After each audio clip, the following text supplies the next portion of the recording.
Good evening. Welcome to MC Patrol. Here's our headline for today.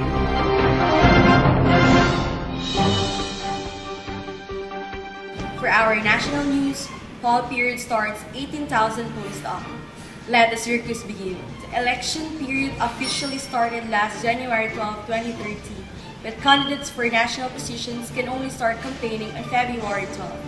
Commissions on Elections, or COMELEC Chair Six Brillantes Jr. said, Alpha Grubs are 18,053 elective posts, including 12 Senate seats, 233 House of Representatives slots, 58 party list positions, and 80 provincial governor slots. Brillantes said that with the onset of the election period, a national government is in effect while transfer or suspension of civil service officials and employees is prohibited, except for party list groups which can campaign starting February 12. Other members of the House and local officials can campaign only from March 29, Brillantes said. As this developed, a Catholic Archbishop said yesterday that leading local candidates in wetting-infested areas could get up to 50 million pesos into donations from wetting lords.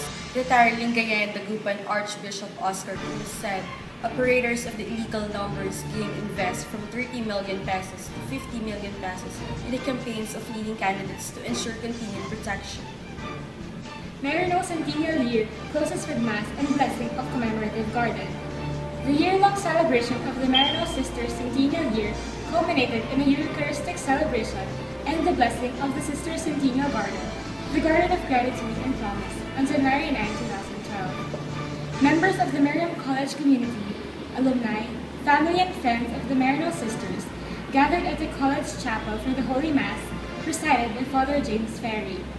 In appreciation of the Marino Sisters' deep love and dedication to the institution, a collage of photos showing the sisters' early days in the school and enduring ties with Miriam College, as well as their varied missions everywhere.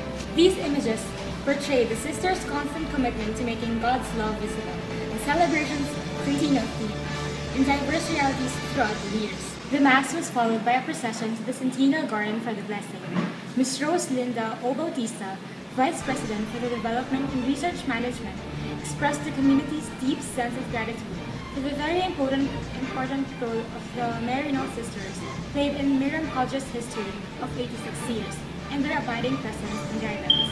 The planning and landscaping of the Garden of Gratitude and Promise, spearheaded by Sister Marisa Lechauca, is one of the Marino Sisters' gardens sprouting around the world in the congregation's 100th year.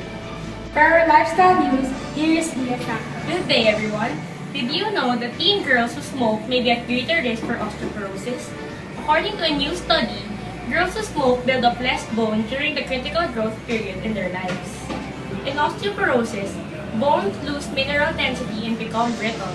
People with the condition, which is more common in women than men, are susceptible to fractures.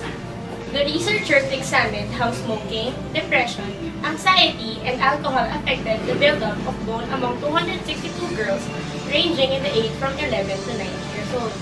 Over the course of 3 years, the girls underwent clinical exams and had their total body bone mineral content and bone mineral density measured. The girls were also asked if they had any symptoms of depression or anxiety and reported how often they smoke or use alcohol.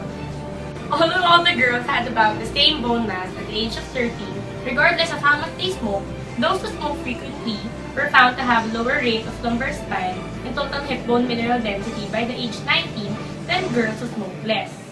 More significant symptoms of depression were also associated with lower bone mineral density in the lumbar spine among all the age group. Meanwhile, alcohol had no effect in a girl's bone mineral density.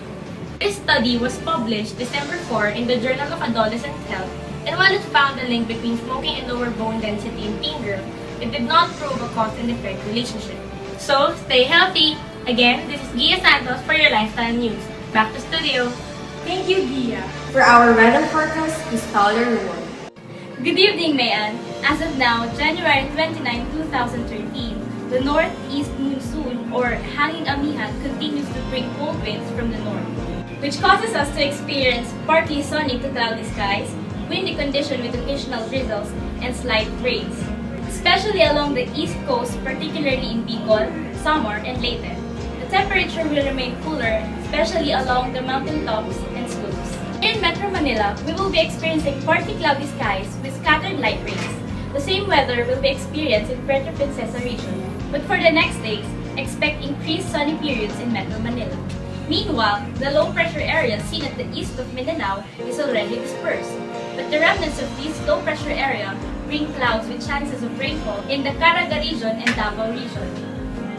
And expect a mix of sun and clouds in the days to come. We have a good news for those who are planning to have an out-of-cloud trip because there are no developing tropical disturbances across the Western Pacific, the Philippine Sea, and the South China Sea at the meantime. This is Paula Ruan for your weather forecast. Back to studio. Thank you, Paula. There you have it, the latest news for today. This has been Luisa De Castro and Mayan Alcantara. See you all again tomorrow here at MC Pacho.